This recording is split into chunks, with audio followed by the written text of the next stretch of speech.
भारतीय communist party के सांसद पी संतोष कुमार ने बिहार में महागठबंधन की करारी हार के लिए कांग्रेस को जिम्मेदार ठहराया। उन्होंने आरोप लगाया कि देश की मुख्य विपक्षी पार्टी राज्य में सभी राजनीतिक ताकतों के साथ कोऑर्डिनेट नहीं कर पाई। उन्होंने ये भी कहा कि उनकी पार्टी राज्य में तीसरे मोर्चे के रूप में मजबूत होने की कोशिश करेगी।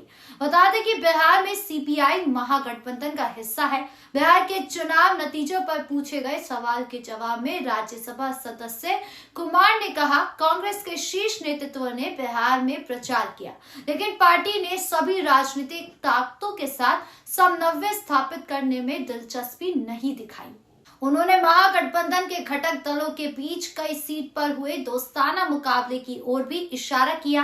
संसद के शीतकालीन सत्र के बारे में पूछे जाने पर सीपीआई सांसद ने कांग्रेस को संसद सत्रों के दौरान मुद्दे को उठाने में विपक्षी दलों के बीच समन्वय नहीं कर पाने के लिए जिम्मेदार ठहराया। उन्होंने कहा, महागठबंधन एक ताकत के रूप में नहीं उभरा, राजनीतिक दलों के बीच लड़ाई हुई। कांग्रेस एक प्रमुख कारण है क्योंकि विपक्षी खेमे में सबसे बड़ी पार्टी होने के नाते वो बेहतर कर सकते थे। उन्होंने कोई पहल नहीं की। उन्होंने आगे कहा, प्रियंका गांधी, राहुल गांधी और कांग्रेस के सभी बड़े नेता बिहार में प्रचार के लिए गए थे, लेकिन साथ ही वो सभी ताकतों के समन्वय में उतनी रुचि नहीं दिखा रहे थे। इसीलिए ये लोग महागठबंधन की हार के लिए जिम्मेदार थे।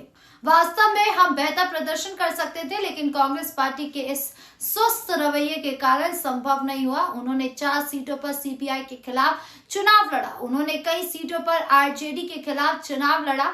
सीपीआई सांसद ने एनडीए पर आरोप लगाते हुए कहा कि एसआईआर और मुख्यमंत्री महिला रोजगार योजना के तहत महिलाओं को 10,000 रुपए देने जैसे अन्य प्रमुख कारणों के कारण मतदाताओं को प्रभावित करने के कई प्रयास किए गए, लेकिन जब हम दूसरे कारकों की बात करें तो कांग्रेस की निष्क्रियता या धर्मनिरपेक्ष ताकतों के साथ समन्वय स्थापित करने में असमर्थता एक प्रमुख कारण है। कम से कम प्रदर्शन तो बेहतर हो सकता था। उन्होंने कहा, मुझे उम्मीद है कि सीपीआई आने वाले दिनों में बिहार में तीसरे मोर्चे की भूमिका निभाएगी। तीसरा मोर्चा इस मायने में कि बेशक तो शक्तिशाली मोर्चे हैं और सीपीआई फिलहाल महागठबंधन का हिस्सा है, लेकिन आने वाले दिनों में बिहार में विभिन्न जनहितैषी मुद्दे उठाएंगे। सीपीआई में वो क्षमता है, उसका राजनीतिक दृष्टिकोण स्पष्ट है और हमने अतीत में